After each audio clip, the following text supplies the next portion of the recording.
Hello, and welcome to the very first episode of Root to Ring, a resilient parenting podcast. I am so glad that you're here. Whether you stumbled across this podcast because you were doom scrolling or Googling how to yet again try to repair after a blow up with your teen, or figuring out why is my teen not respecting or listening to me, or maybe you said something and you feel so ashamed and you've just been looking for additional tools, you're looking for hope, you're looking for support. I'm so glad you're here because that means you are still making an effort, you're still showing up, and that's what matters most. So, I want to take a quick moment to introduce myself. My name is Abby Brown, and I'm a parenting coach with training rooted in clinical counseling and family systems work. And I myself am a mom in the messy middle of motherhood right alongside with you. And I am so passionate about helping parents, but moms especially, work through the different pieces that keep them stuck in their parenting.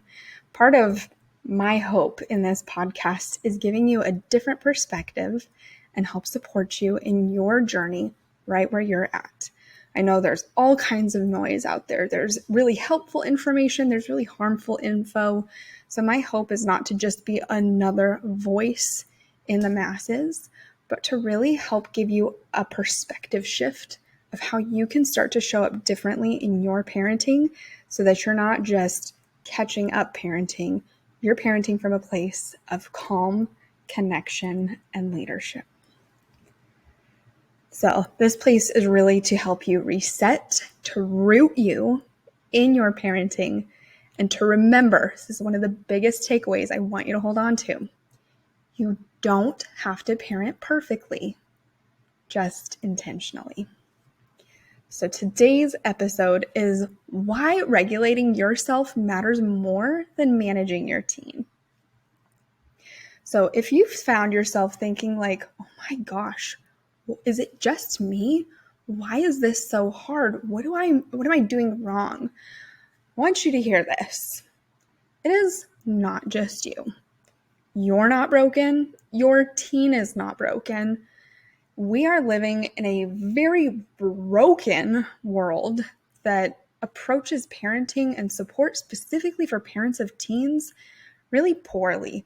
From my work and from the families that I've supported, I often hear I know it's the joke of like, I didn't get the manual when I came home from the hospital, but I've heard from parents of teens like, I could at least figure that out. This feels like a whole different ballgame. And I do want to validate for you, it is. This is the first time in history parents are having to navigate social media, AI, things like school lockdowns, trying to figure out how am I supposed to validate my child, but also earn their respect and be the authority, but also I'm supposed to then practice my own self-care while also cooking organic meals.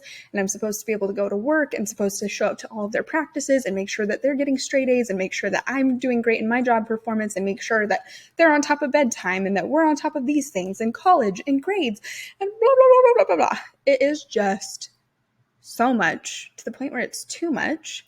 And again, never at any other point in history have parents had to navigate some of these things and doing it so unsupported. So to me, that is where my heart is wanting to help support parents in this new landscape of our digital age and how to help support not just your teen, but yourself in these new things that we are all navigating as a society. So I want you to think about it like this instead of like, what am I doing wrong? I want you to reframe that from, I'm not failing, I might be carrying too much, and I'm trying to do it without support. So instead thinking about how can I feel more successful in my parenting? How can I feel like a real leader?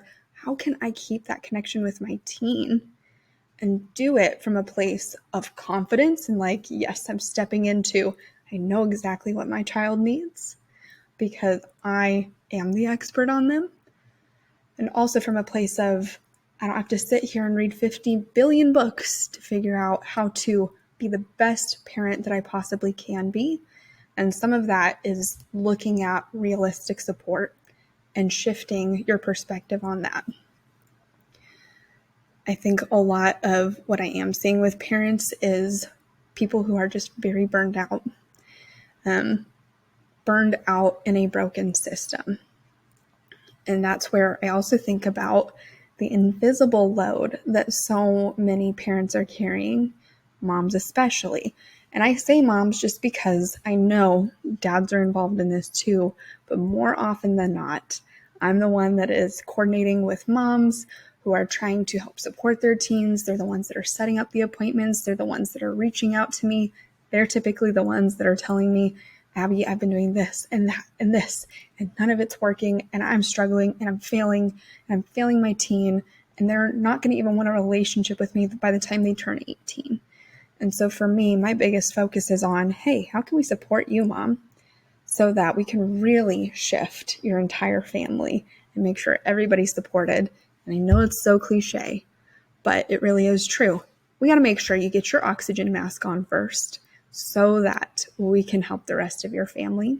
And that's part of my perspective is, trust me, I am very pro therapy, but I also think a lot of times in today's day and age, the first line of defense is, I'm just going to throw my kid into therapy, make sure they're getting the support they need, when the reality is sometimes we need to start with you first, because that time that they are getting with their therapist is beneficial, but it's going to be even more impactful if we can work on the relationship that you have with your child for the remaining hours outside of the therapy world, outside of even just the therapy room that week. But some of that is like, Abby, you already said I'm supposed to be paying attention to what I'm feeding them and being on top of their grades and making sure that phone use is appropriate. And also, I don't even know how to figure out how to limit their screen time because now I have to go and figure out all these apps. And it is overwhelming because some of it is this invisible mental load that you are carrying. And so some of that too is figuring out what can we put down and what are the things that really matter? What are the things that we can focus on supporting you in so that you are showing up feeling confident, saying, I know exactly what I need to be monitoring. I know how I can show up in conflict with my teen. And most importantly, I know what to do to regulate myself so that I'm able to practice the self-care that I need, which, by the way, is not just nail appointments and facials. It's a lot of that deeper work of, am I staying connected in community? Am I working on getting adequate sleep for myself? What does my relationship with phones and technology look like? How do we best support you and relieve you of some of the mental load, but also equip you so that you can walk into your parenting again with that confident leadership that so many moms tell me they are wanting? And so that's also where I just want to reinforce, if you feel like, oh my gosh, this is just me, I'm the one that's failing, is it really just you? If you are parenting in a system that keeps promising all these different things, but none of it is leading to how to actually support you, it makes me think about setting a foundation. And if somebody were to pour concrete, and I know I don't quite know the whole process of concrete, how long it takes, but I do know that at the beginning it's really loose and moves a lot, that it's not hard, it hasn't cured yet. And that I think that's kind of how parenting feels right now, is like this perpetual state of uncured concrete, that you don't know where your footing is, and you keep trying to do this and trying to do that, and the parenting experts say this, and oh, you're going to mess up your kid if you do that. But none of it is creating an actual foundation to support you. And that's what I want to help provide. And I know that my approach is not one size fits all, but I do firmly believe in my framework of supporting you as mom and parent first, and helping you understand what support you need, why you're doing the things you're doing. That is going to help create your foundation to then support the rest of your family. And instead of having to rely on all these unreliable sources, really creating a firm foundation that is going to function and operate well in your family, regardless of what's going on in the world outside of you. So I also want to bring up something that I think can sometimes be really difficult, but is also so important and is going to help actually give you some freedom. A lot of times what I see with moms of teens is, but Abby, if I control them, then I can keep them safer. If I can just hold them, if I can even just do it for them, then they're going to be better off. They're going to be successful adults in this world. And trust me, I so understand the intent behind that, of just wanting the absolute best for your children. So you dive in and you do any and everything to make sure that they are okay, to make sure that they are set up for success, to even make sure that maybe they're going to get 100 in that class that they're kind of failing in. But here's the thing, control is not connection. In fact, the more we control, the less resilient our children become. Because when they learn that they are out of control, it means that they don't get to take responsibility for their actions. It means they have less autonomy. And then we wonder why some of our children are really struggling and don't seem to have grit and resilience to keep going if they've never had the opportunity to. That might be part of it. And so this isn't to say, this is not a blame or shame thing. This is just to bring up, hey, control is not actually getting you what you think it's getting you. So we also need to work on shifting out of this place of you taking on everything. And it doesn't mean just complete hands off, take a back seat, who cares if they're okay or not, right? That's not what I'm saying. Part of control is releasing control and actually working on what is in our control and adjusting our boundaries so that we can model for our children and our teens what's okay and what's not okay. And as a result, it helps them become more resilient. And the more that you get to practice your own version of trying and potentially failing, but continually getting up and going forward, you get to become more resilient as well. And I think that's something else that I've heard as a very common theme is it feels really hard to know how to help our teens these days feel resilient. Something else that I hear a lot from parents is it's I went through some really wild stuff growing up. My parents, the way that they treated me or talked to me, probably would not have flown in today's world, but that's what I had to deal with. Why can't my teen handle when I ask them to just take the dishes out? And I do realize that's the other part too, is you're trying to figure out how to unlearn parenting that was given to you. And so sometimes what happens is if you start over here, there's a really dramatic shift into the opposite direction, where you then start to parent completely differently than your parents parented you. But then it's still almost creating this cycle of okay, either I'm a really harsh parent or I'm just a really giving parent, but my teen is still struggling. So what am I supposed to do? And instead of feeling like you have to just keep going back and forth, some of it is how do we appropriately release control and appropriately adopt boundaries and structure that is going to help you parent from a place that's not just completely harsh and not completely giving, but this beautiful balance in between to help you and your teen get what you want. Because that's something else I hear a lot too, is so many parents, so many of the moms I work with that are really, really worried about, Abby, I just want to make sure that I get to meet my grandkids one day.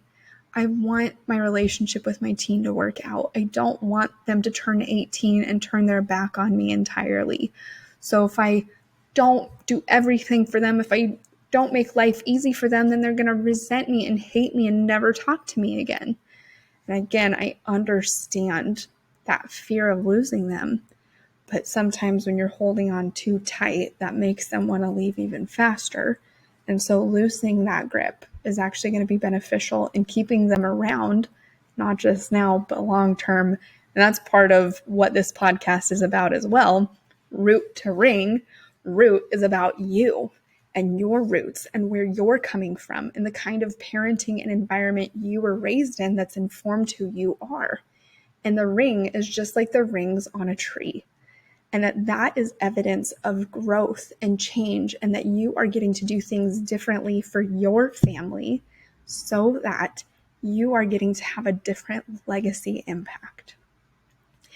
And so that's another part that I'll work through with you in further episodes, is thinking more about how do we release control, but not feel out of control of ourselves, but really being able to tolerate when it's uncomfortable because we feel like we're not doing all the things that we've been told to do in order to keep our kids happy and healthy and safe, when the reality is part of what they need to be happy and healthy and safe is a little bit different than what we've been doing. And if any of what I just said like caused your heart rate to spike, if you're like, no, I can't do that, Abby, that's way too hard, that tells me that this is exactly what you need, because the other part is the real breakthrough with parenting is how you work on regulating yourself, how you work on being responsible of your own reactions and turning them into responses instead of taking all that energy and trying to manage your teen. So regulation is your ability to stay steady, to stay with yourself so that you can stay and be present with them. And this is something else I've been seeing a lot too, is just how much our own dysregulation can impact our parenting.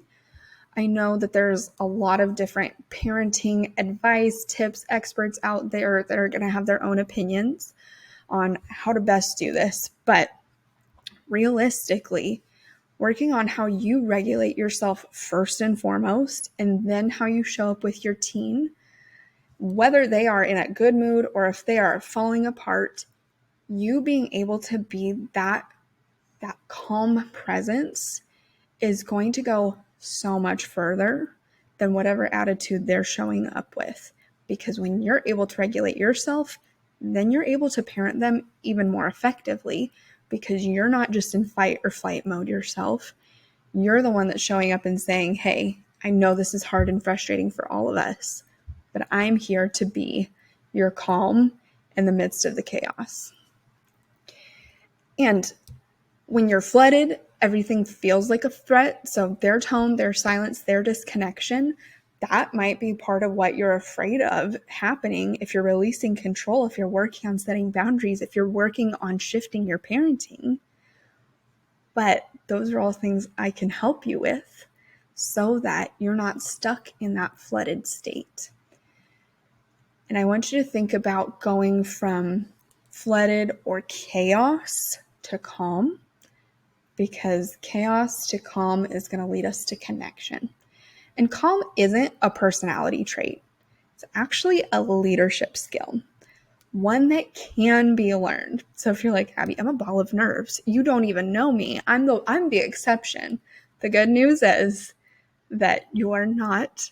It is possible for you to learn how to be the calm leader in your parenting with your children. And so I know you've probably read the books. Maybe you've even tried some of the deep breathing, but you're still spiraling. And that's, again, not because you're failing, probably because you're overloaded and burnt out. And it's not to say that some of those tips and tricks aren't helpful, but another thing that I have found is hearing information is different than implementing what you've learned. And so if you're telling me, I have learned these things, I've read it all, I've tried it all, odds are you've probably tried it at times. Totally give you credit for that. But it might be, are you implementing things consistently? Is the tool that you've tried actually effective for you? Or there are ways that we need to tweak it for you? And that's, again, the other part is I think a lot of the information feels like it's one size fits all. And there is a lot of research behind what we can do with like our breathing and our mindset and paying attention to our bodies to help regulate our emotions. But we also have to make sure it works best for you. Because if you're struggling to get your breathing under control and you're like, I'm supposed to just take 5 deep breaths and then go show up with my teen, I can't do that. You might need something different, and that's okay. But I want you to think about, am I not just learning, but implementing consistently so that I can show up differently? And the last part of what I want to talk about today is my approach, the rooted approach. And this is why I start with you. And again, roots, those are the inherited patterns. That's how we've learned how to regulate. That's kind of where we begin. Whereas the rings are the visible growth, the new choices, and really the evidence of our resilience. So I want you to think about parenting doesn't start with your teen. It actually starts with anchoring and really rooting you. And part of the benefits of the rooted work is that it's going to help you stop parenting from a place of panic, that you are going to get to start leading from clarity, that you'll get to have boundaries that feel cleaner and clearer, and that you'll get to learn how connection grows from repair, not perfection. And again, for me, all the teen parenting books that I've read, all the different trainings that I've gone through, so much of the information that's out there tends to focus on strategies and techniques and things that you can implement to manage your child, which there is a time and place for those things. But I have found there is not as much support around what do you do so that you know how to show up effectively, so that you can really be the one who gets rooted and then has this ripple effect with your rings by making a change in the way that you are parenting your teen. And so I'm super excited for future episodes to share even more about my rooted approach and why I am so passionate about approaching parenting from such a different place. So sorry, that was a rough sound. But why I am so passionate about approaching parenting from a different place. Because I have seen so many families that are hurting, that are struggling, that are like barely surviving, not even close to thriving. And I know what it takes to help really like uproot those things, bring those roots to the surface, take care of what really needs to be addressed so that you can then be more deeply rooted and show up with your teens differently, show up with your spouse or your partner differently, or even your co-parent differently. But ultimately, I want you to be showing up for yourself differently and not just different like, I don't know. But I want you to show up in a way that is actually more grounded and rooted and excited and not burnt out. I want you to be showing up. That's what I'm meaning to say. I want you to be showing up as a supported version of yourself who definitely deserves and needs that support. So I appreciate you so much for joining me today, and I'm super excited to continue this next week. We're going to be unpacking the biggest myths that are keeping moms stuck in shame, because that's another part of all this is the fun S word, shame. And what happens when we parent from connection instead of that place of shame. So in the meantime, make sure to subscribe to Root to Ring wherever you're listening to this podcast so you don't miss next week's episode. And would you share this with a friend who's in the messy middle too? Because when one mom starts healing, it can create space for others to do the same. And that's really how we build resilient families, is this connection and support, because we are building a new legacy. So thank you again so much for being here. I'm excited to see you next week. And please remember, you don't need to be perfect.